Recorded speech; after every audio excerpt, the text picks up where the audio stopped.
Hey everybody, this is my 125 gallon tank. It's got sort of an African theme to it, but not really.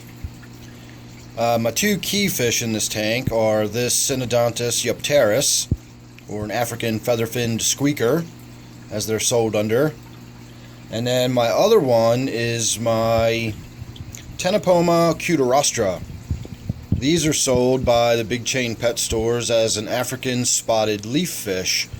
They go by a lot of different names, Leopard Gouramis, bush Gouramis. They are not actually Gouramis, but they are anabantids, so they are in the family of Gouramis. They're known as labyrinth fish, so they do have that same labyrinth organ that the Gouramis have, and they breathe from the surface and all that sort of stuff. So I just wanted to take a few minutes and talk about him because he's a really fantastic fish. I've had him for about 5 years now, and he is now thicker than he was long when I got him. He was a tiny little thing. I got him from PetSmart, and he was about the size of a postage stamp, and that was about 5 years ago, I guess. So I was told, of course, that a 40-gallon tank would be plenty big enough for him. That's not true. I did get about 2.5 to 3 years in the 40-gallon tank. That tank is now my black ghost knifefish tank, but that started out originally as my African tank, and it contained most of the fish that are in this tank, or a lot of the fish that are in this tank anyway. And these two, I've always called them my odd couple because they always really do sort of pal around together, is my Ctenopoma and my Synodontis there. And both of them came from PetSmart as just little wee tiny little things, and they've grown up together. And I swear they pal around, or they do something. I don't know. They always have. They're not really aggressive towards each other, but at the same time they sort of push against each other sometimes and swim side by side. It's interesting watching them interact with each other. Again, I've always called them my odd couple. But they both are African fish. And when I started my African tank, I can't even remember what I had in there back in the day, but almost all the fish in that tank were African. I only think I had one or two that were not. And then when I moved everybody into this tank, I gradually started adding some other fish. I got these clown loaches I added in here. I put the rainbow fish in it, and it got less and less African. No, the Congo tetras, that's the other. It was the Congo tetras, the Ctenopoma, and my Synodontis down there were the key fish in my African tank, and those, of course, are all African fish. And as I said, as time went on, I wound up adding, the rainbow fish, and I've added some plecos, and so on and so forth. So at any rate, the Ctenopoma there grew pretty slowly. Took a couple of years for him to finally outgrow the 40-gallon tank, but he's absolutely one of my favorite fish. Tons of personality. Really, really interesting behavior. He's just a really cool fish. Not really flashy and colorful, but a really, really awesome fish. I like him a lot. Now, if you've got any fish that are even approaching the size that he could fit into his mouth, then you don't want to put one of these in your tank. When I started out with him in the 40-gallon tank, I started out with a bunch of little cherry barbs in there, and by the time he was about, a quarter of the size he is now, I started having issues with him eating cherry barbs, and I had to start making some rearrangements and changing the tanks around and that sort of thing. So eventually, when they were about 3 years old, I moved them from the 40 over here into this 125, and of course they'll stay in this tank for the rest of their lives, however long that'll be, hopefully quite a long time. I don't really know what the lifespan on these Ctenopomas are, but catfish tend to live a pretty long time, and I'm assuming that my Synodontis down here is probably going to live a good 10 or 15 years easily. And then I've also got several little other plecos in here. I know a lot of people don't really think catfish necessarily when they think of the plecos, but they are catfish, so I do have quite a bit of catfish in this tank, and they should, again, I'm guessing, 10 to 15 years easily is what I should get out of them. The Ctenopoma, on the other hand, I don't know. I'm going to probably say 5 to 7 is what it would be listed as if I looked it up.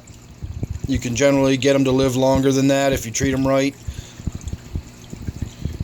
And when I say longer than that, I mean whatever they're listed as. You always hear stories about, fish that are supposed to be, 10 to 15 years old. See, I just went up to the surface and gulped some air. Little bubbles came up. He was filling up his labyrinth organ with atmospheric air, and that allows him to transfer the oxygen, exchange the gases in his labyrinth organ, and it makes him much more efficient. They can actually live in anaerobic water. They can just gulp air from the surface. They don't need the oxygen in the water at all. And even if they are in well oxygenated water, they will still just behaviorally, that's what they do. They'll still go to the surface and gulp air the same way a gourami does, the same way a Kori cat will go to the surface and gulp air even if they're in a well oxygenated tank. But they're not really surface-dwelling fish, or at least not this one in my experience. When we first started shooting the video, I actually opened the video by shooting my Synodontis down there, and it's because my Ctenopoma was hiding down in the bushes in the corner. And it just wasn't going to make for a very good opening shot, so I just kind of let him work his way out as I stood here in front of the tank and talked for a few minutes. So I'm not one to shoot species profiles and all that stuff. I know I haven't mentioned it recently, but I used to remind people all the time that there's a million channels out there or websites or whatever where you can find out how big they get and what water parameters they need and all that stuff, because honestly I couldn't tell you what it says. I can tell you what water parameters I've got in this tank, but I don't know what that fish, if I looked it up, I have no idea what it would say, the upper end of hardness or the lower end of pH or whatever. I don't know all those things about this fish. So my idea when I shoot videos like this is just to give you a good look at what it looks like in the tank and how it interacts with other fish, talk about my experience with it a little bit, because that's what I always looked for when I was new in the hobby and I was looking for information about fish to buy. I didn't necessarily care about some person telling me, it gets to be 5 to 7 inches. I read all that stuff. I can see that in the description on the, on the website. I wanted to see it in someone's tank. I wanted to see how big it actually got. I didn't want to read about how big it got. I wanted to see how big it got. And this is pretty much full grown. I honestly don't know how many inches that is. I'm going to say pushing, it's got to be over 6. There's no doubt that it's over 6, but I doubt he's 7 inches just yet. I'll see if I can get my hand in there for scale. These guys aren't small. So again, a 40-gallon tank is just not going to cut it. I would not even recommend a 55 for a Ctenopoma. Now again, you might get several years out of it in that tank, but eventually you're going to need to go up to something probably a little bit bigger. Maybe a 60 to 75. I would say 75, and you're getting into a more comfortable size tank for this Ctenopoma. They do get pretty big. They get well over 5 inches. Again, this one's almost 7 probably, and he's thick as a brick. So he's waiting for his dinner. I don't have my camera where I can actually cut scenes together, so let me just put you on pause here and give you an abrupt scene cut. Alright, so I went over and got freeze-dried krill, which is what he gets for dinner. Drop him in the tank. And of course, they're going to come up looking for it.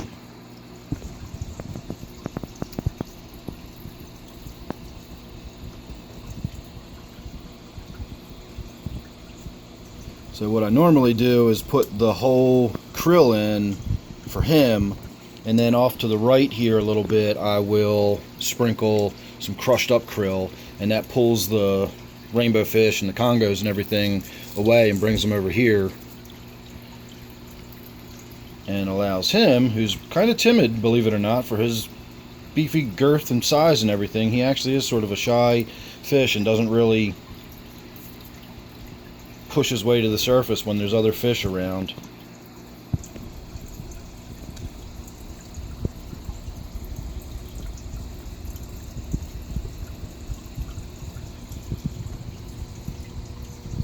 So the congos and the rainbow fish will actually snatch that right out of his mouth when it's, hanging out of his mouth like that. If he doesn't get it fully in one shot, So in just a second here, he's going to reposition that and probably gulp it all the way in, and we might get a good look at how big his mouth actually is, because it's a lot bigger than it looks when you first see him.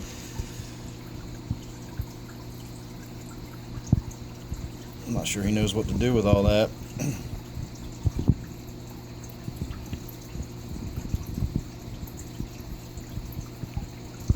He's probably a little weirded out by being on camera. I don't think I've ever filmed him eating like this before, and he's kind of wondering why I'm pointing the camera at him and not putting more food in the tank for everybody.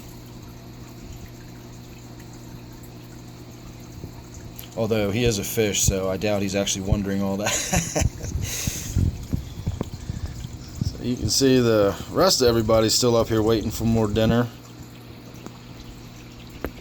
Throw some more in, see if we can get him moving around again or doing something with that.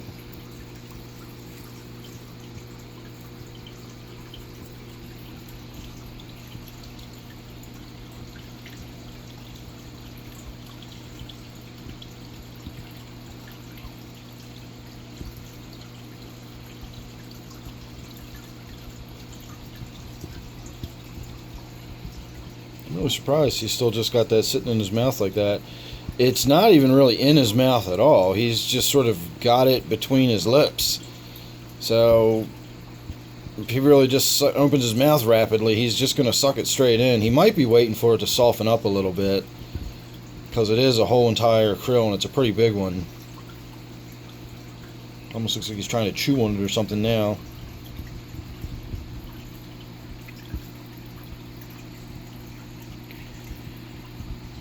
Well, I'm going to call that good, because I got to get on with feeding everybody else now that I've started this tank. I'm going to go ahead and get the rest of it done.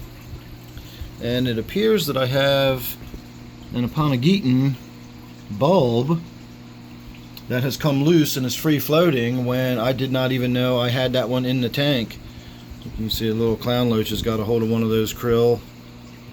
The clown loaches really love the krill.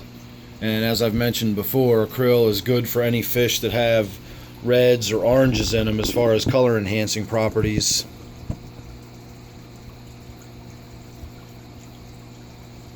He still has another piece of krill floating on the surface if he ever gets around to going up there and getting it.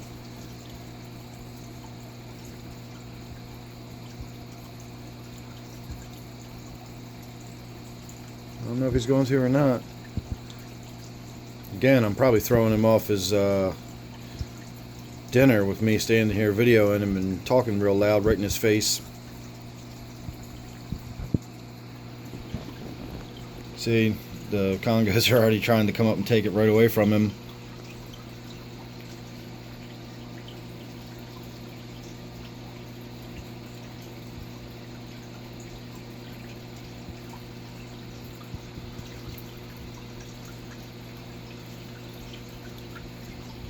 He really is an interesting fish.